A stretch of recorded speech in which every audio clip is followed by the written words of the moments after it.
toutes et à tous, c'est avec grand plaisir que je vous retrouve pour cette nouvelle édition de Business Africa.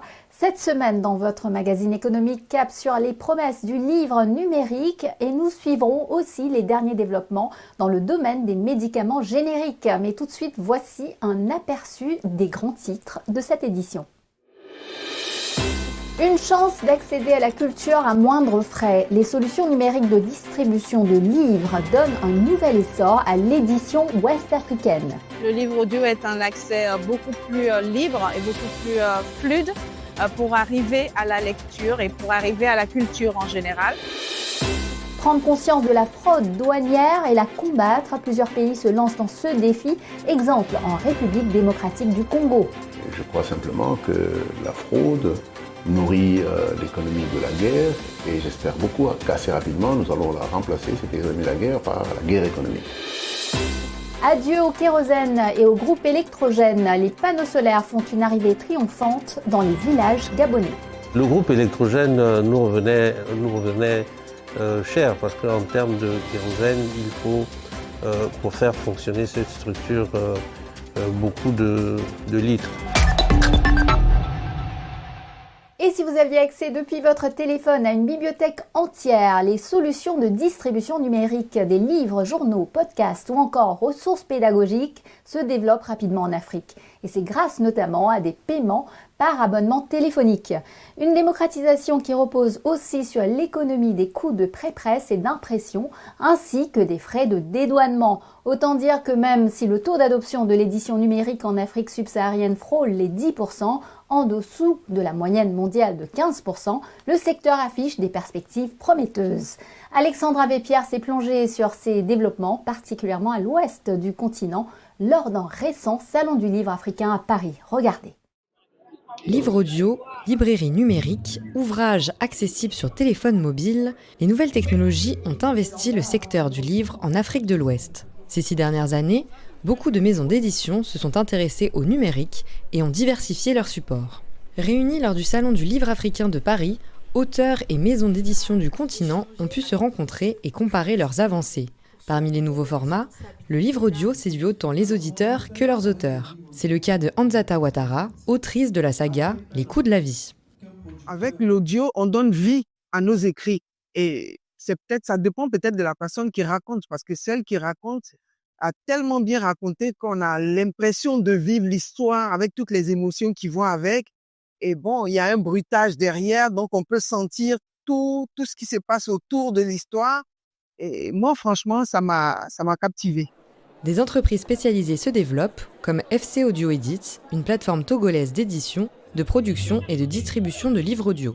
À travers une application mobile, la plateforme propose l'écoute d'une centaine de livres. Ce que l'on remarque, c'est que le livre audio est un accès beaucoup plus libre et beaucoup plus fluide pour arriver à la lecture et pour arriver à la culture en général. On a beaucoup de jeunes et on a de plus en plus de lecteurs adultes et même d'un certain âge. Quand ils voient la fluidité et quand ils se rendent compte qu'en fait, on peut écouter un livre audio, écouter une histoire, s'instruire et puis continuer à mener sa vie, à conduire sa voiture.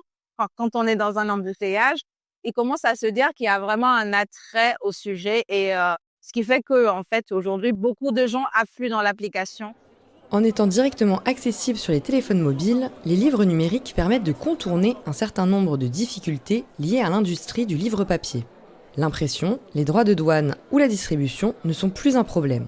Une aubaine pour les maisons d'édition qui cherchent à diffuser leurs ouvrages au plus grand nombre. En Côte d'Ivoire, par rapport à des pays voisins, on a un réseau de librairies qui est un peu plus étoffé, mais c'est quand même un réseau qui ne suffit pas à diffuser l'entièreté de nos titres. Alors Nimba, dès le départ, on a travaillé avec une plateforme, une bibliothèque numérique qui permettait la diffusion à l'échelle régionale dans une bonne partie de l'Afrique francophone de nos titres. Donc double avantage de l'accessibilité et du coût. Donc là, à moindre coût, les lecteurs potentiels avaient accès à nos titres qu'ils pouvaient découvrir sur les réseaux sociaux. Ça nous permet aussi de sonder le marché, en fait. Et même à l'intérieur même du territoire, comme il y a quand même une forte urbanisation et que des fois, on pense pas souvent en dehors des grandes villes de Côte d'Ivoire, ça nous permet aussi de voir que dans telle zone, il y a peut-être de la demande.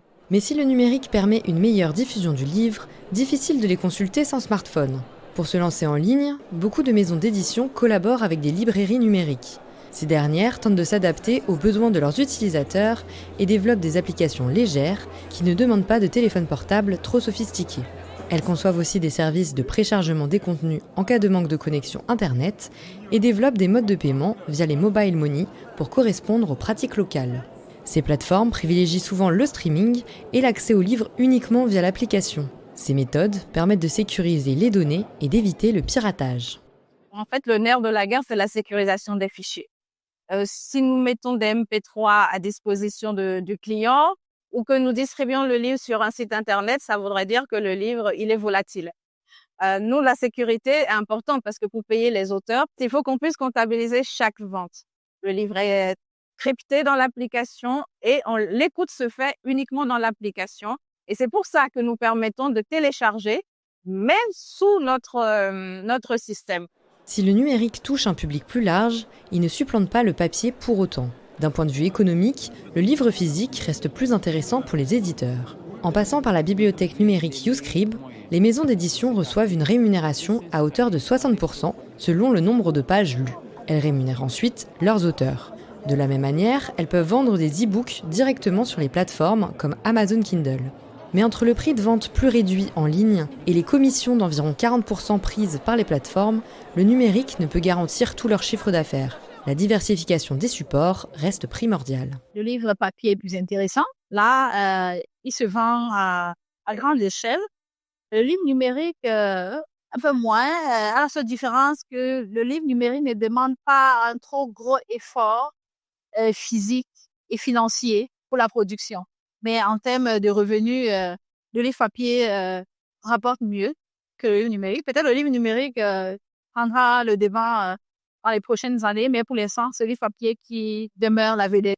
Tout concourt au plaisir de la lecture et au plaisir de découvrir des histoires, que ce soit le livre audio, les plateformes numériques, les applications aussi de lecture, d'achat, le livre physique, tout ça concourt en fait à faire découvrir des talents, à faire découvrir des auteurs et à faire découvrir de grands textes ou de petits textes tout mignons, etc.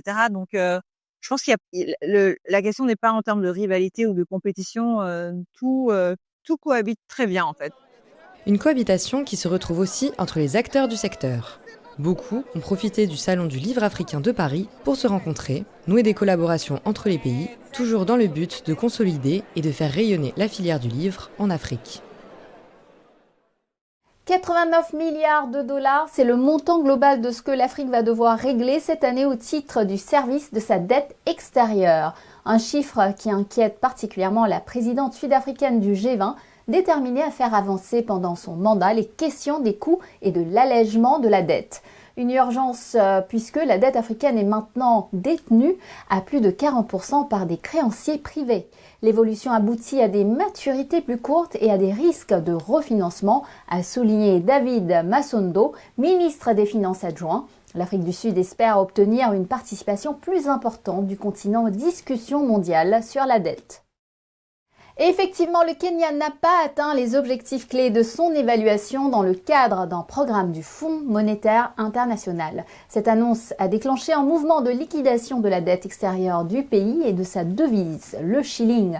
Il faut dire que la fin de ce programme FMI entraîne la perte de 850 millions de dollars de décaissement et pourrait rouvrir la question de changements drastiques sur le plan fiscal. Le Kenya discute d'un arrangement alternatif avec le FMI. Parallèlement, le Gabon a annoncé de son côté avoir réglé ses arriérés, estimés à 17 milliards de francs CFA, de ses remboursements au FMI. Ce pays d'Afrique centrale a une dette extérieure de 8 000 milliards de francs CFA, soit l'équivalent de 70% de son PIB. Et justement, accroître les ressources des États, c'est aussi améliorer la fluidité des douanes et freiner la fraude. Plusieurs pays de la CEDEAO ont adopté depuis 2019 un système interconnecté de gestion des marchandises en transit, ou SIGMAT. Le grand enjeu est maintenant de sensibiliser d'autres régions du continent. En RDC, les autorités cherchent des solutions contre la fraude. Reportage de notre correspondant Daniel Michombero au Nord Kivu, une des provinces qui jusque-là contribuait le plus au budget de l'État. Regardez. Nous sommes à Petite Barrière, ce poste frontalier entre le Rwanda et la RDC dans la ville de Goma, en province du Nord Kivu, dans l'est du pays, était avant le Covid-19 et la résurgence de la guerre du 23 parmi les plus fréquentées et rentables de la province. Sur cette frontière, en dépit du conflit armé, les échanges commerciaux entre les deux pays voisins se poursuivent 7 jours sur 7. Ce mardi, Brigitte Kisuba, présidente des commerçants de la Petite Barrière, est venue pour s'assurer du bon fonctionnement de ses activités commerciales. Actuellement, nous dédouanons un véhicule de tomates à $100 ou 275 000 francs congolais. Même montant pour le camion de choux, les poissons. Pour les chèvres, nous déclarons 2500 francs congolais par tête. Tout ce montant entre dans la caisse de l'État et beaucoup d'autres produits commerciaux que je ne saurais pas citer ici. Nous payons et nous renflouons la caisse de l'État. Nous, petits commerçants, nous encourageons l'État congolais à sanctionner toute personne qui sera attrapée comme fraudeur. Que cette personne soit sanctionnée comme le dit la loi. Nous ne favorisons jamais la fraude dans notre service. Que celui qui sera attrapé soit sévèrement sanctionné. En guerre depuis plus de 10 ans, la province du Nord Kivu reste économiquement debout. Elle peut compter notamment sur ses opérateurs économiques grâce à la gouvernance de proximité appliquée par David Kamwa. Le conseil financier du gouverneur militaire du Nord Kivu affirme que certains importateurs pétroliers de la province ont même décidé de majorer les taxes dans le but de contribuer efficacement au développement de la province. La province Nord Kivu venait d'atteindre le cap de 2 millions de dollars par mois, ce qui était une grande première. Malheureusement, cet élan est venu être stoppé par la guerre. Nous faisons la gouvernance participative, ce qui permet aux contribuables de s'impliquer au projet de développement. À la grande surprise de nous, les autorités, avec toute cette complicité-là positive, les mêmes importateurs viennent d'accepter que nous passions d'une taxe de 600 francs congolais par litre à $1000 par véhicule qui transporte les produits pétroliers. Mais pourquoi cela? C'est puisqu'ils sont associés d'avance et non seulement à la fixation du taux, mais également à l'identification des projets de développement. Mais ces bonnes volontés se heurtent à une situation très peu transparente aux frontières du pays, des conditions qui favorisent un trafic souvent imaginatif, comme par exemple à la frontière de Kasumbalesa située entre la RDC et la Zambie. Un système parallèle de détournement des recettes douanières y a depuis longtemps fait ravage. Aujourd'hui, les experts s'accordent à penser que la fraude douanière a globalement reculé dans les pays, mais ils l'estiment tout de même à plus de 10% des recettes et ils soupçonnent qu'elle finance des objectifs politiques et de la guerre dans l'est du pays. Lorsque vous regardez la situation du Congo, oui, bien sûr, il y a encore beaucoup de malaise lié au comportement humain. Ça représente encore 10-15% peut-être. Mais il y a surtout la guerre à l'Est, qui est une véritable machine à fraude, et très malheureusement, au vu et au su de tout le monde, et en tuant des gens. Et je crois simplement que la fraude nourrit l'économie de la guerre, et j'espère beaucoup qu'assez rapidement, nous allons la remplacer, cette économie de la guerre, par la guerre économique. Et donc il est important qu'on se rende compte que là où les gens fraudent, il y a moyen de faire une économie normale, logique, honnête, et générer des millionnaires en dollars. Pour le directeur général des douanes et assises de GDA, premier régie financière au pays en 2023, la répression contre les détournements des précieuses recettes fiscales ne pourra pas se faire sans l'aide des opérateurs économiques du pays. S'il y a des faits avérés, on invite les opérateurs à ne pas garder le silence. Il faut que lorsqu'il y a une action ou un acte répréhensible, il faut le dénoncer. Et il faut le dénoncer en temps réel. Parce que vous savez, la marchandise à la frontière, de par le caractère fugace, la marchandise ne reste pas à la frontière. Elle quitte et elle circule. Pour lutter contre la fraude et la corruption, le ministère des Finances a sollicité en mars 2023 l'implication de plusieurs administrations comme l'Inspection générale des finances IGF ou encore la cellule nationale des renseignements financiers CNRF.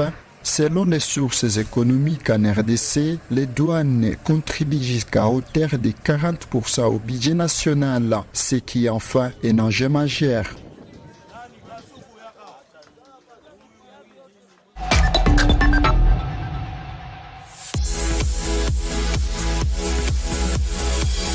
Envie de faire rayonner votre entreprise en Afrique et en Europe ? Augmentez votre visibilité avec Fréquence Business grâce à notre réseau de chaînes de télévision nationales dans plus de 40 pays. Chaque semaine, plus d'une centaine de diffusions à travers l'Afrique, l'océan Indien et l'Europe. Ne manquez pas cette opportunité unique. Alors n'hésitez pas, contactez-nous dès maintenant.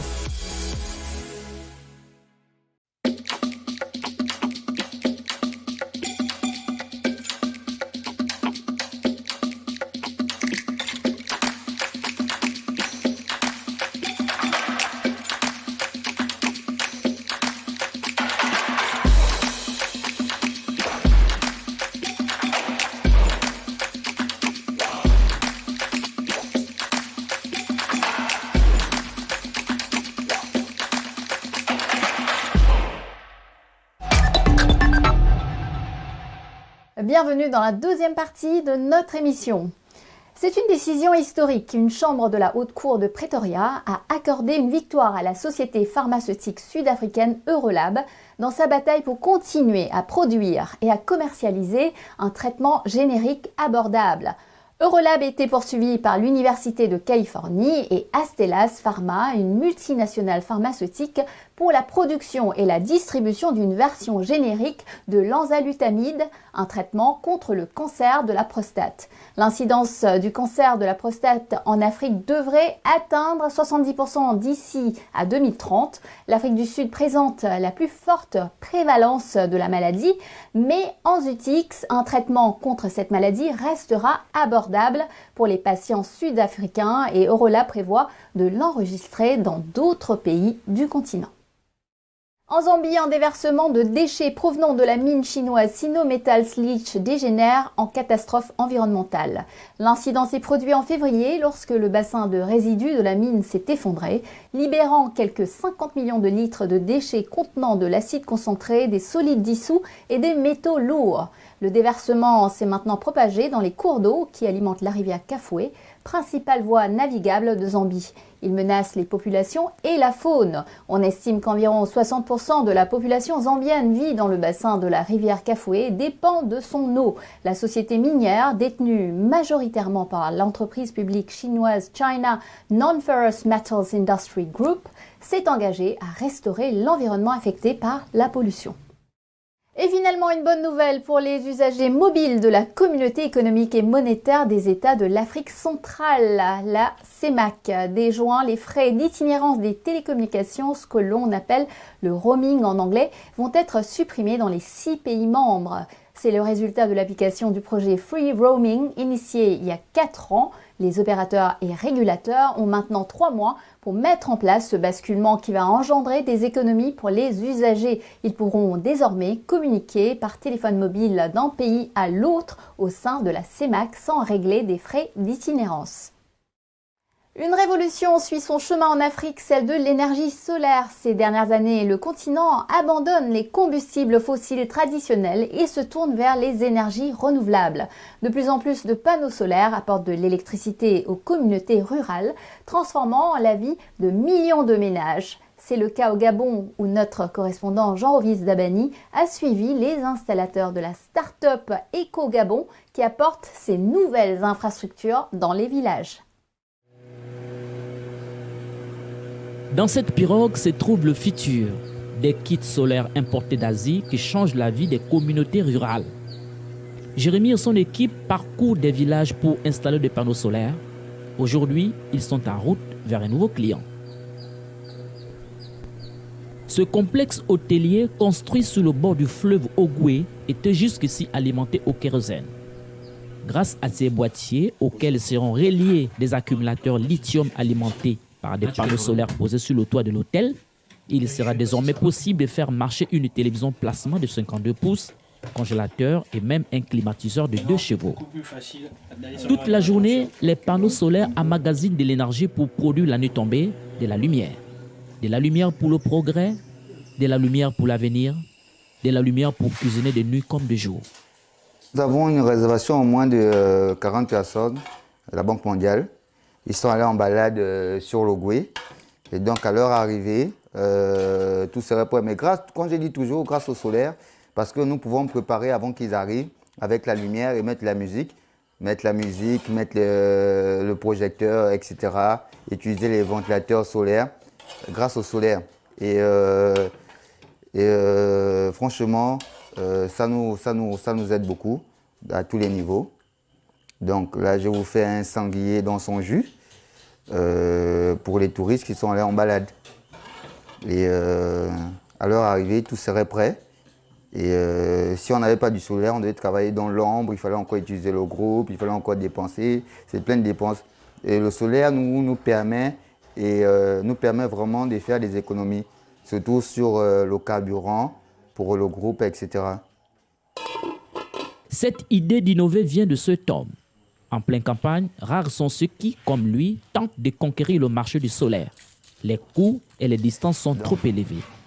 Pourtant, cela n'a pas découragé ce comptable de se tourner vers ces petits panneaux qui changent désormais tout et lui épargnent surtout de dépenser de l'argent en kérosène. Le groupe électrogène nous revenait cher parce qu'en termes de kérosène, il faut, pour faire fonctionner cette structure, beaucoup de litres. Et nous avons pensé qu'avec l'énergie solaire, même si l'investissement est lourd au départ, nous voyons aujourd'hui qu'en utilisant les énergies solaires, nous avons moins de charges du côté de la consommation et du règlement du kérosène. L'installation des panneaux solaires dans des zones rurales, la start-up EcoGabon en a fait son cheval de bataille avec comme objectif favoriser une production écologique et responsable de l'électricité. En plus d'être une énergie décarbonée transmise directement par le soleil, elle se présente comme une véritable alternative aux infrastructures traditionnelles. Nous sommes une entreprise qui ne catégorise pas en fait les clients. Nous sommes une entreprise qui vise à aider tous les clients à rendre en fait leur maison autonome avec les énergies renouvelables, pas seulement que l'énergie solaire, parce que EcoGabon ne s'entend pas seulement travailler dans les énergies solaires, mais sur toutes les énergies renouvelables en utilisant en fait toutes les ressources naturelles dont on possède dans notre pays, que le Gabon, afin de produire de l'énergie efficace qui peuvent en fait combler en fait le besoin énergétique de nos clients. L'idée de court-circuiter les réseaux électriques traditionnels n'est pas nouvelle en Afrique. Au Gabon, les centrales thermiques alimentées au gaz ne suffisent plus à répondre à la demande croissante en électricité. Environ 40% de l'énergie électrique distribuée dans le pays provient des centrales hydroélectriques et gazières, insuffisantes d'après les experts. Cette crise énergétique pousse de nombreux ménages à recourir aux énergies renouvelables pour s'éclairer. Avant que nous n'arrivions, le client avait un groupe électrogène, un groupe de moins d'une puissance de 80 kVA. Oui, 80 kVA. Mais justement, était soumis à beaucoup de dépenses pour l'achat du carburant et de la maintenance. Et vous voyez bien que nous sommes sur un site qui est assez reculé. Donc pour déplacer un technicien à chaque fois pour la maintenance du groupe électrogène, ça lui revenait plus cher. C'est pourquoi il a opté pour des solutions, des énergies renouvelables telles que l'énergie solaire, afin de déjà permettre à ce site d'être éclairé jour et nuit à travers les panneaux solaires. Le Gabon, pays côtier du centre de l'Afrique, bénéficie de 2080 heures d'ensoleillement par an, soit un peu plus de 68 heures d'ensoleillement par mois. Un véritable atout pour le marché du solaire. Le Gabon est effectivement un terrain propice pour l'énergie solaire, et cela à bien des niveaux, notamment sa localisation géographique, car vous n'êtes pas sans savoir que le Gabon est sur la ligne équatoriale et en plus sous les tropiques, ce qui en fait un pays doublement baigné par le soleil. Voilà. Donc nous sommes naturellement ensoleillés, et ce à très grande échelle. Donc il serait très avantageux pour le Gabon que de se doter de très grandes installations solaires.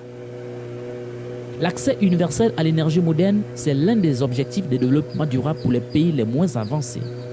Au Gabon, les sources énergétiques sont essentiellement hydroélectriques et géothermiques. Leurs coûts élevés se répercutent sur les factures mensuelles des consommateurs. Certains Gabonais estiment qu'à terme, les panneaux solaires réduisent de près de moitié les coûts de l'électricité. Et voilà, Business Africa, c'est fini pour aujourd'hui. Je vous retrouve la semaine prochaine, même chaîne, même heure pour Initiative Africa. Nous recevrons l'expert de la santé et du développement, Eric Maville. En attendant, vous pouvez revoir cette émission sur notre site web africaonair.com et nous suivre sur nos réseaux sociaux. N'hésitez pas à liker, partager et commenter en utilisant le hashtag Business Africa. Bonne semaine à tous et à la semaine prochaine.